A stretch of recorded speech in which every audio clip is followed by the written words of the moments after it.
of jabeessee ofiisa keessaa eeggachuu qaba. Wal ta'uu qaba. Wobo wajjin wal tumsee wal ijaaree inni illee hidhachuu qabaadha.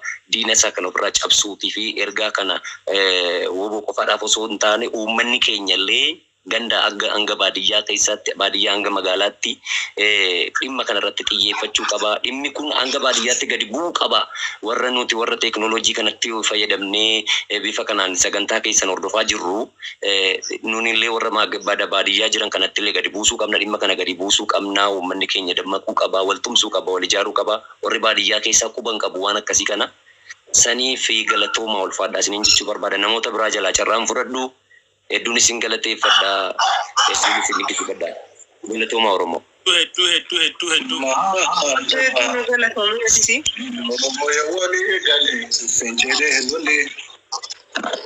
Akara babban samne didi tamne anga yomi tejera na gabromne akara babban kamne didi tamne anga yomi Oromo yobali gale jile lole maluma sabni Oromo yobali gale pinchile lole mal kaba Gaaf mutina doko nama sampole akara babban kamne didi tamne anga yomi tejera na gabromne akara babban kamne didi tamne anga yomi tejera na gabromne kumangani hamusine kille dulle angono donora yobili somne kumangani hamusine kille dulle angono donora yobili somne oromo fuula kake gara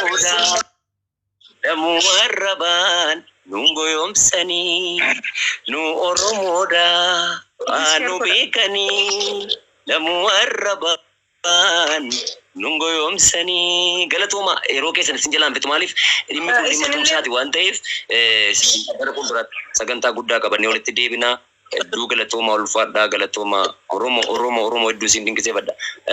Dhugaadha ziizoo keenya galatoomii ziizoo jabeessaa foloo godhaa taap godhaa Oromoo sheer godhaa taap godhaa akka TikTok isaa kun akka irratti hin cufamne akka irratti report hin taane taap godhaa Oromoo bakka jirtanii taap godhaa sheer godhaa maalo wanti isin itti hir'isuun qabu maalo bilisummaadhuma keenyaa fi kan isaan xaaruutti jiran kan isaan dadhabaa jiran bilisummaa uummata Oromootii fi dhuunfaa isaaniitiif miti dhimma dhuunfaa isaaniitiif miti du'aatii uummata Oromoo gabrummaa uummata Oromoo cabiinsa uummata Oromoo dhangala'uu dhiiga Oromoo cabuu lafee Oromoo dhumuu gootota Oromoo dhumuu biqiltuu daa'imman Oromoo hambisuu qabna jedhaniiti kan isaan tattaafachaa jiranii Oromoo taap godhaa akka report hin taane taap godhaa akkuma kanammoo follow isaa baayisaa ziizoo jira cina dhaabbadha nuuni immoo cina dhaabbachuu qabna ziizoo si cina dhaabbachuu qabna ati guutummaa keenya walitti fidaa jirta miti nuuni immoo uummata Oromoo bakka inni jiru fiduu qabna gara mana keetiitti jechuudha akkuma kana sheer godhaa Oromoo maali 800 sheerii 800 ani qofti gara 100 wayi godheera sheerii jechuudha dhugaa rabbii isin dubbachuu ammoo sene keessatti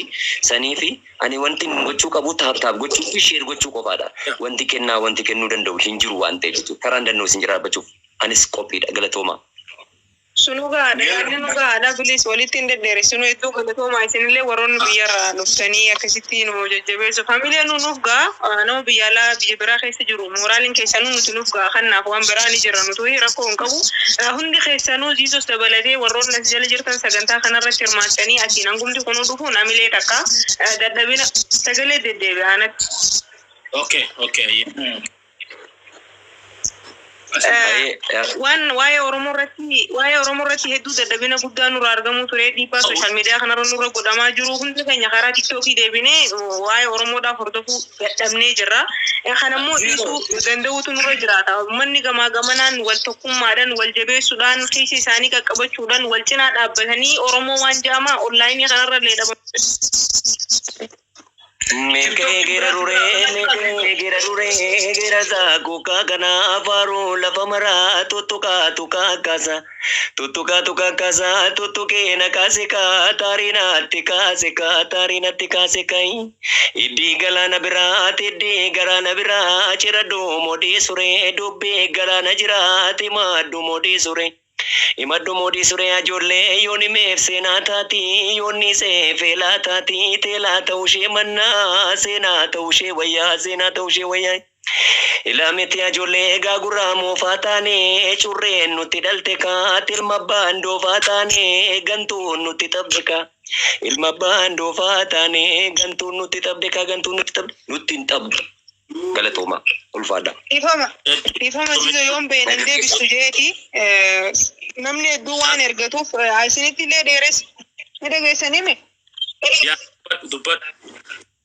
Okay, yookaan harkisi yoon ergadde seen waan hin dandeenyeef na harkisiisiis yookiis takka. Jecha lama qofan qaba waan ta'eef na harkisi please. Okay, caaltu amma dhaamsa kennu dhaami xiqqoo taa'imee namni si jala dhufanii fooloora guddaa qabda. Amiinoo haa yaa dhugaa rabbi dubbachuudhaaf Oromooti yaa hedduu galatoomaa. Nantaan kiyyuu siin jala takkatti viidiyoo haasa'e carraa aga sagantaan ga'u asuma waan jedhu jedhee ba'a. Hedduu galatoomii artistoonni kenna galatooma as dhuftanii argamtanii wallistanii uummata kakaastanii. Asumaanii waa takka jedhee ba'uu bara irraa bu'aa agarsiisa. Already sagantaan jalqabuuf Saamiyaan kunooti balbala dura jirti. Okay, daqiiqaa takka aga Saamiyaan seentu warra TikTok irraa galatoomfachuu barbaada. Social media Oromoon fayyadamtu keessaa social media TikTok irraa hedduu tuffatamaa ture. Social media arrabaa jedhamaa ture. Social media namni guddaalleen kaasee arrabsu ture jechuudha.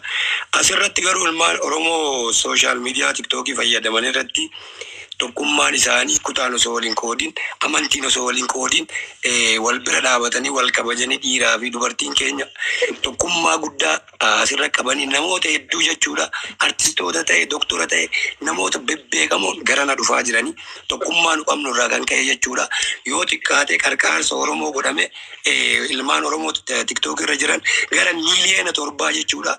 Yoo xiqqaate garraa wajjin 8 ta'a gara miiliyoona 7 Oromoof gumaacha godhanii jiranii tokkummaan kanarra kana alhamdulillah jedhame amantii wallollaa kutaa wallollaa walin lollu diinni keenyaarra amantii wallolaa jira keenya ammoo ufirraa fe saba biraati naannoo biraa amantoota akka keenyaa hordofaniif iyyaa jira jechuudha. Sigalee kanaafu tokkummaa qabna tokkummaan qabnu nuun hin jedhina Oromoon tokkummaa qaba wallahi namni tokkummaan qabnu nuun jedhe nama tokkummaa keenya hin barbaanne jechuudha. Warroon ammoo warra TikTokii qeeyitan artistii qabna nama barate qabna doktora qabna gabbo'anii osoo nun tuffatin nu wajjin dhaabatanii dalagaa jiran warri TikTokii arrabsitu rakkoo sammuu qabdaa jechuudha. Miiliyoona 8 ol ilmaan Oromooti gumaachee jira warri TikTok irraa. Kanaaf kabajaattu malaan keessattuu ilmaan Oromoo biyya Arabaa keessa jiranii rakkoo gadadoo keessa dalagatanii jiran hirmaannaan isaanii guddaadha. Hedduu galatoomaa jedhanii anasuma raggeessatanuma jechuu barbaade waa'ee TikTokii dubbachuu.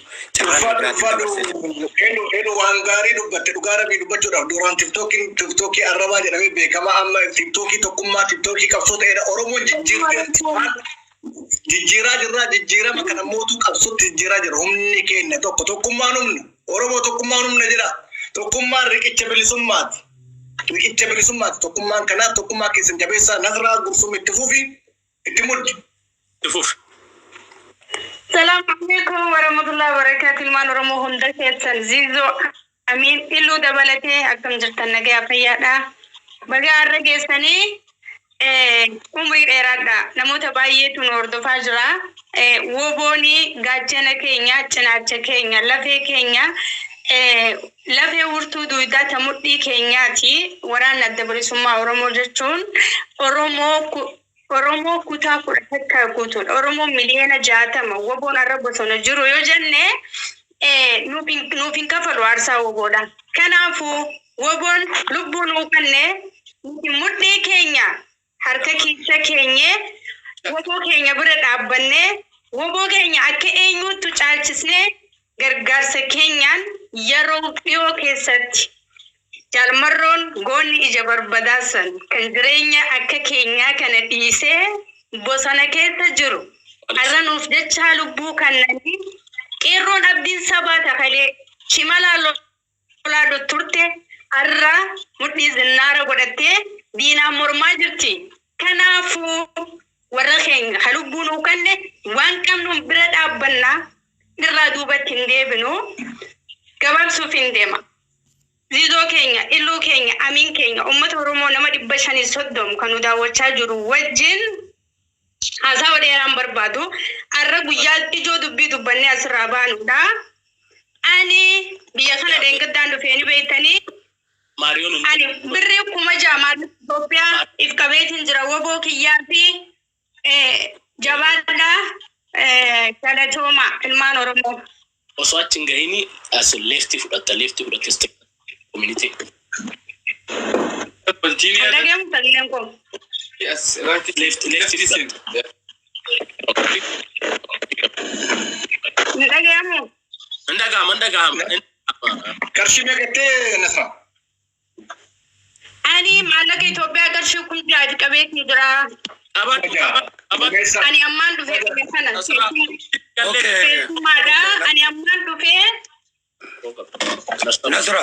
Hayyee. Tankisi beeknaa jechuun nu galaanu qarshii ilaallu qarshii kennuu dhabdee as dhuftee yoo hirmaattee yoon qabaate rakkoon qabu hedduu galatoomi. Ziizoo akkam goona nam tokko gabarra gara biyyoota Araba. Baani baasuudhaaf kaayyoo qaba. Hayyee galatoomi. Ziizoo. Akkam goona yookiin akka Ameerikaa galmeessaa yookiin biyya biraa biyyoota adda addaa nama tokko Amiin Hussein jiraa barbaadna wal jalaa nama seenuu barbaadu hin baafna. Galatoota Ziizoo qabatu maqaa kiyyaa birrii 6,000 bakkaan itti erguu natti himtanii isin hordofna siirti ergoona jabaadha. Ayya keessaan si dubbifna. Tole galatooma ayya jabaadha. Ziizoo, thank you. Ziizoo akkam goona beektaa? Namni tokko naannoo biyyoota Arabaa keessa birrii qarshii kana ni galmeeffanna. Walii edaana. Yeroo fuula duraatiif akka waan gaarii hojjennu ni barreessina. Namni barreessitan maqaa keessa sirrii nu barreessa. Kennaan kenninu kun ammoo kennaa asirra kennu osoo hin ta'in onni irraa ka kennu waraana bilisummaa Oromooti. Dirqama kan taane fedhii keetiin waraana kee bira ka dhaabattu akkanumaan barreessituu miti Oromoo. Birrii takkamaan kennina hin tuffannu akkasitti deemna ati gabe fakkeenyaaf biyya Arabaa yoo barreessite akka biyya Ameerikaa barreessa akkaawuntiin nu haa dhufu wanni marti nu haa dhufu jaalsaamee haalleen nu haa dhuftu. Akka barreessa. Muka Ameerikaa galmeessu. Akka Ameerikaa galmeessu. Itoophiyaa galmeessu. Ayya. So nama tokko dabalannaa wal jalaa fakkeenyaaf obsaa fi milkiin ta'ee namni tokko wal jalaa baa obsaallee nu qarqaara kanaa. Amiin ati taa'e nu fayyadda. Bu'aa nu qabda taa'iti. So ati ba'uun qabdu taa'e wal jalaa wanni godhaa deemna. So wal qarqaarree wanni galmeessinuu fi ilmaan Oromoo birrii maraa ni galmeessina. Wanni galmeessinu eegaan barreessinaan jalqabne. Doolaara barreessitan. Wanni barreessinuufi humna hamilee nuutaarraa kan arganne jenne ji'a 5-4 booda woboo deebinee qarqaarree waggaa 2 teemnam ji'a kanaa goonu. Waa'ee jechuun uummata keenya gatii yoo kafallu.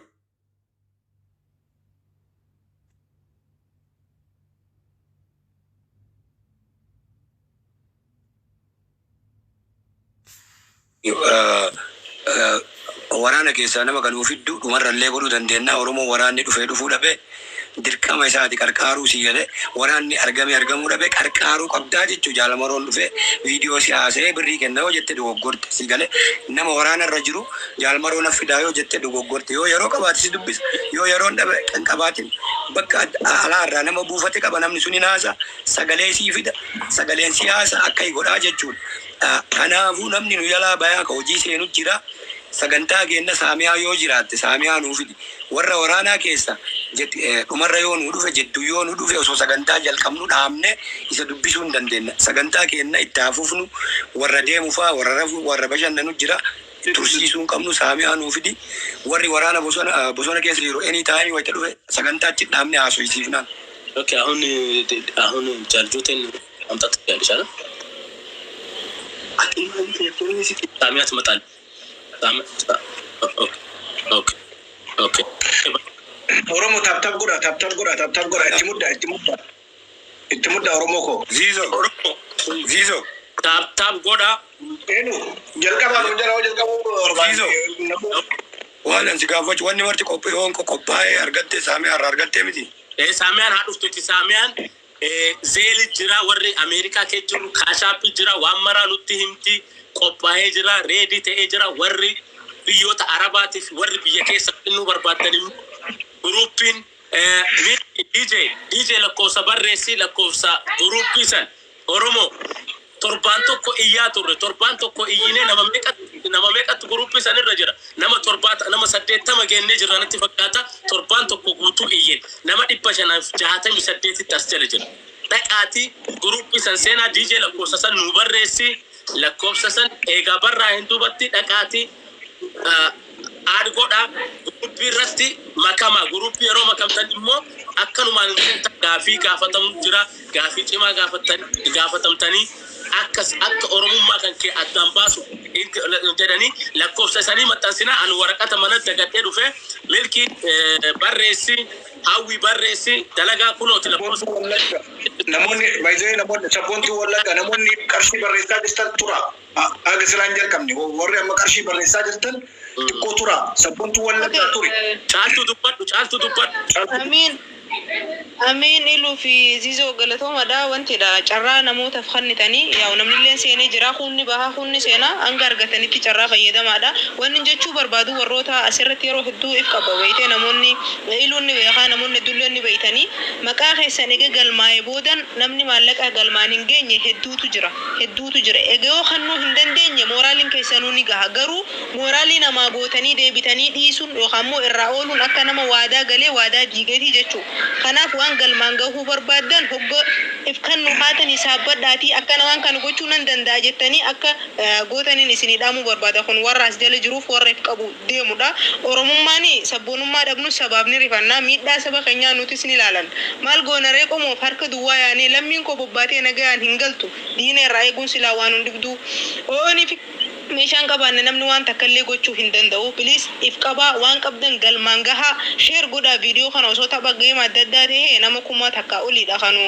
laalu sanillee san caala'u jechuudha hanga ammatti sa'aatii takka ni gahaa egaa laayivii seene zizoonii nama kuma nama 600 hin guunne jechuudha amma kara 600 deemaa jirra please share godhaa iluu rabbi sinaa gargaaru amiin akkasuma zizoo warroon as jala jirtan jabaadhaadha isinitti hin dheeressu nama biraati yoo carraa kan nu barbaadan itti fufaan isinin jechuu barbaada galatoom caaltu teenya jabdu teenya galatoomi elu amina jechuun dura warri suma Oromoodha warri woboodha haa dhufan jennee nama uummanni silaa kan jala baane waadaa galuu fi mallaqa akkaataa itti wannoo jiruun galchuu danda'uun osoo maxxansineef yookaan beeksifneef gaariidha beektaa akkan jala namni hin facaan. Min maaltu xiqqoo gara jaarsaamii eegaa jirra as foorsii irra gara uummanni Oromoo ittiin gargaaraa ture isii eegaa jirra. Zizo yoo dandeette bilbilii nu amma ka Ameerikaatu silaan jalqabne yookiin kaashaappii I think dhufteerti. welcome kenna adde Saamiyaan dhuftee jirti Oromoo tenna so kanaafu sagantaa kennatti seenu duratti adde Saamiyaa baga dhuftee nu jedhaani iluu Amiinoo beektaa Amiin Baalikwa Welis welcome Billeni haasaa ture welcome Bakana gaan way tanufada. Oromoo mee hamilee si jira Oromooti mee welcome nu jedhaani welcome bakana gaan nu dhuftee sabboontu biyya kale so kanaafu sagantaa duratti eegaluun duratti haala jiruu fi akkaataa hajuruuf ammoo bilisummaan hawwine jechuudha. Oromoo cabiisi Oromoodha kakaleetii fi har'a itti deemnu yoo dandabanne wal fakkaata. Oromoo raayyaa fi azaborraa eega cabee hafuura baafatee hin beeku. Oromoo raayyaa waan gootateef afaan isaatii fi aadaa isaa tiifatee haga guyyaa har'aa kotte duudaa likki galchee jiraate jechuudha. Oromoo walloo sitaa laafaa ta'ee Oromummaa miti ummanni afaan sin dubbatu naannawaa san jiraachuu hin danda'u ture. An bara 2018 kaaba Oromiyaa walloo kamtee tambatee keessa deemee arge. gootummaa naannawa sanii murannoo naannawa sanii hawwii fi bilisummaa isaan qaban ija tootiin hin arge jechuudha. Bagaan keessa dhaqee arge. Bagaan Oromoo tees. Baga citanii kaaba naannawa Amaaraan makamanii jiran. Baga falmatan. Garuu dhiigni isaan irra dhaqaa jiran kun dhiiga bilisummaati. Dhiiga eenyummaati. Dhiiga Oromummaati. Oromoon garuu gaafa Oromoonni walloo irra duudame kotte duudaan odoo fannoon isaanii hafin milishaan isaanii hafin lafaa balleessuuf irra duguugan Oromoo cal jennee laalle. Kun seenaa keessattis wal nu gaafachiisa. Waan cal jennee bira dabaruu miti. Naannawa sanitti duguugaan Oromoo bara 500 ol. Oromoon garuu hundee kuush waan ta'eef baduu hin dandeenye. Hundee waan tokko sababa baduu hin dandeenye. Hundee waan tokko sababa wanni ta'uuf hiddi jabaan waan keessa jiruuf hiddi kadhala walloo waan jiruuf jabbaduu dadhabee jechuudha. Ilmaan warqituu gootummaa warqituu kitaabasi bitadhaan ilaala maal akka hojjechaa turte warqituun sirna san keessatti amazarra order godhattanii ilaaluu dandeessan. Seenaa nama dinqisiisu hedduu galmeessite jechuudha. Sanirraan sirni amma keessa dhufne kun namichi maraataan kiiloo 4 taa'u jibbanna Oromoo haa qabu uffii Oromoo haa qabu gaafa afaan mi'eeffatee seene beekaa wallaalaan keenya xiqqaa guddaan keenya maraanne ilma abbaa gadaa dhufeennee jala oriine ilma abbaa gadaa ta'uu nuuf hin galle nama jibba Oromootiin aanan keessatti gaxuuxxoo neqanii guddisan ta'uusaa hubanne jechuudha agarre. Goota waraana bilisummaa Oromoo jaalalaa fi kabajaa guddaadha qaban. Har'a Oromummaan akka jiraattu godhu. Har'a qabsoon akka jiraattu godhu. Waraana bilisummaa Oromoo hadur gammoojjii Oromoo keessa dhokateetu har'a sadarkaa addunyaa irratti eenyummaan waboodhaa himamaa jira. Waraanni kun silaa gaafa siikkatee galee Oromoon sablina keessaan baane keessa seenee jechuudha. Oromoon silaa warroonni Habashaatii fi ilmaan goobanaa daadhee ninja kana gajjabeessan ilmaan goobanaa daadhee har'a silaa irra dhangala'aniiti dhiiga isaa dhiiga kan tubu. Warri goobanaan waan tuulama ta'eef irra bobbaate jiru ammaatiin kiyya warra goobanaan naannawa san keessaa buqaaserraa tokko saamiyaan. An intalti badhaanee booshii nama meettaa roobii keessaa lammii hiddi oduu gamerraa hin tokko. Kanaafis sirna Habashaatii fi hujii goobanaa daadhee lafeedhaan jibba jechuudha. Kanaafis sirni kabajaa. Sirni baduu qaboggaa yennu namni baduu qabaa miti. Namni akka namaa jiraachuu danda'a. Garuu Habashaan kabajaan beeku, jaalalan beeku, walqixxummaan beeku, waliin jiraannaan beeku. Wanni inni beeku afaan qawweeti. Kanaaf afaan qawweetu wajjin haasawaa jira. Kalee gaafa wallagga irra duulame shaneedha haballeessanii jechaa turan. Iyyaa turre booyaa turre. Oromoo haa wal dandamnu wallagga guutuu keessa deemee arge. Har'a dhalli gaafasii meeqaa jira yoo jenne rabbiin haala kaa'u. Meeqa biyyeen nyaatte rabbi haala kaa'u. Meeqa gabbaasanii rashadanii awwaala godhan rabbiin haala kaa'u. Meeqaa dhooysaan bade rabbiin haala kaa'u jennee jiru. Silaa gaafas wallagga irra usuu baannee cinaa dhaabbanne har'a ibiddi wallagga balbale tuulama lafarraan galchu jechuudha. Tuulama balbalu jiru kun Arsii fi Baalee fi Harargee irraa naaf. Booranaa fi Gujii lakkoofsa keessaa hundaan sarrabbiif dhiifna. Ilmaan keenya Gujii fi Booranaa ganna afran kana waan ta'an rabbiif dhiifna. Rabbiin haanu lakkaa'u. Garuu Baalee Arsii fi Harargeen lolli kun nu geewattanii qateessan. Saani daalacha nyaa waraabessi daalacha nyaate daaloof ta'a.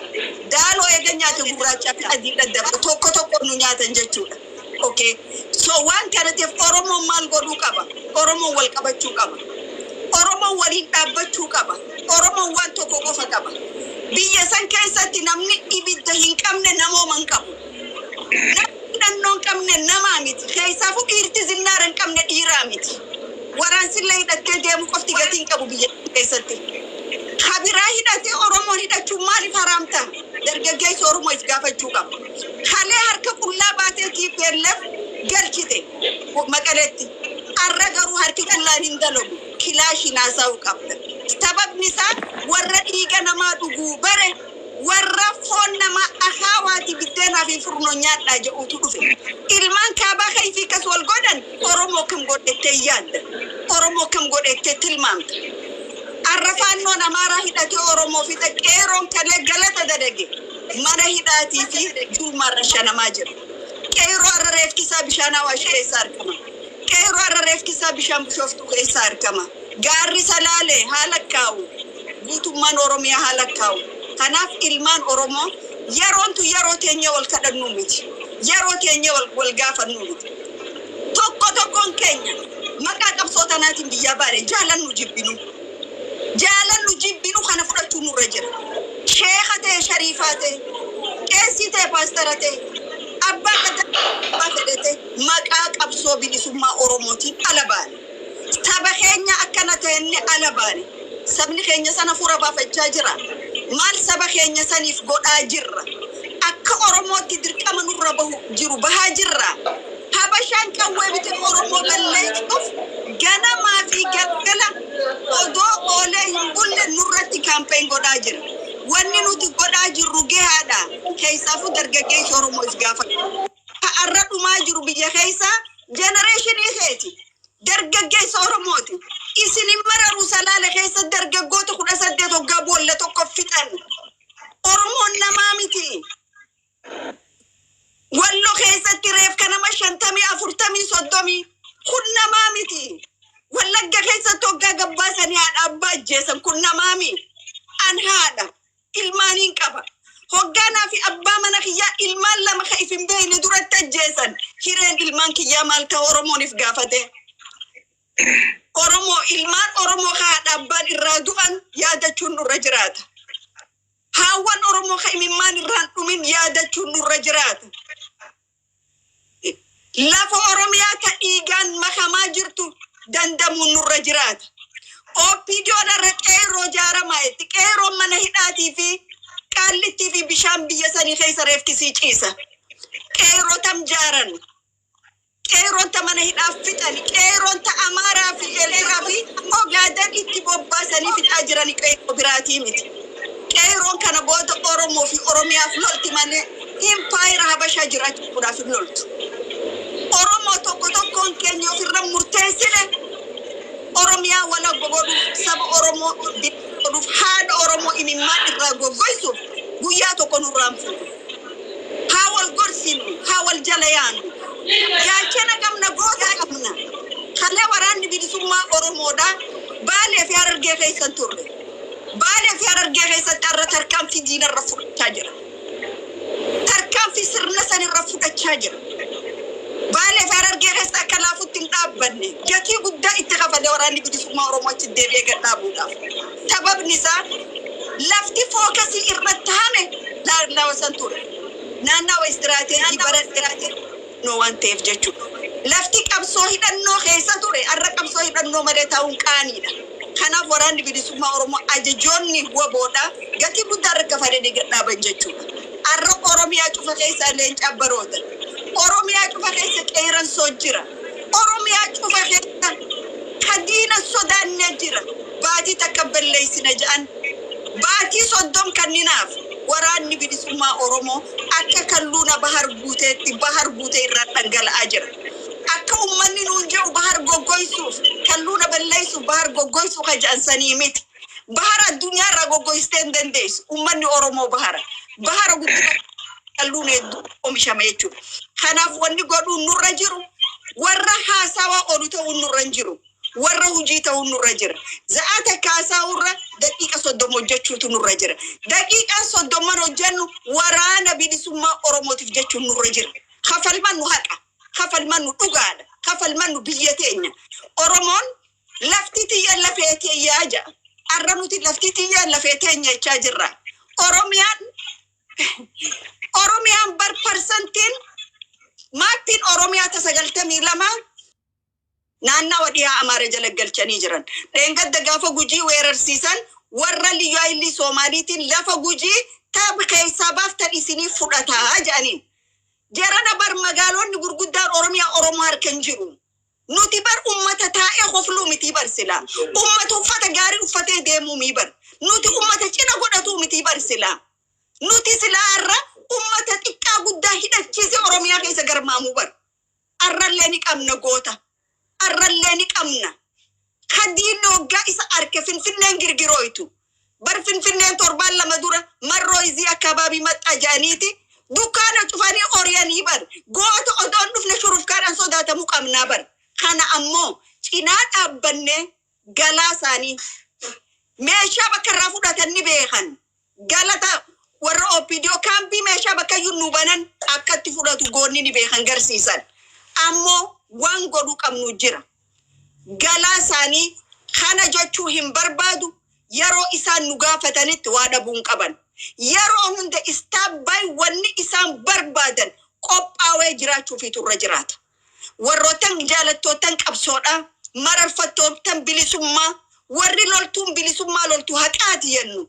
Walit dhufnee bakka takkatti waltajjii takkatti waan bu'a qabeessa ummata Oromoo gammachiisu waraana bilisummaa Oromoo hamilee ol kaasu godhuun nurra jira. Gargaarsa waraana bilisummaa Oromoo yenne girooshari yookaan dukkaana bakka adda addaa bannee guuruudhaa miti. Walit dhufnee seenaa hojjechuun nurra jira. Ummata seenaa hojjetu ta'uun nurra jira. Yeroo hunda Minilika kana nu godhe kanaa miti. We don't want to hear that. Oromoon akkana diina firraa kolaafti Oromiyaa keessaa baaftee jedhamuudhaan nurra jiraata.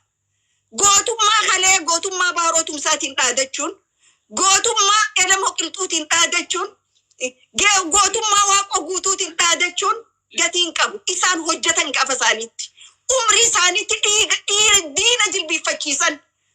Ati gootummaa isaatiin dhaadachuu jechuun ati goote jechuu miti. Garsiisi gootummaa kee kasaasanitti. Falmadhu. Warroonni immoo nyaapha keessa taa'anii rasaasni isaanii dubartoota keenyaaf ilmaan keenya malee warra biraa ajjeesuu hin dandeenye. Odoo yeroon hin dabarre waraana bilisummaa Oromootti they must surrender immediately. Harka kan nuti irra jiraata. Immediately. Yeroo hin qabnu isaaniif. Ha Oromoo ifiin jee waraana bilisummaa Oromoo meeshaa isaa guurratee galu.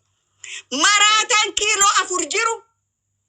Maatii isaa lafarraa dugugee warra hojii dhalateef warra dhale Oromoo irratti ijaaba hojjira. Oromoon kana taa'ee ilaaluun irra hin jiraatu. Qondaalootaan OPDO har'a ummata keenya fixaa jiru.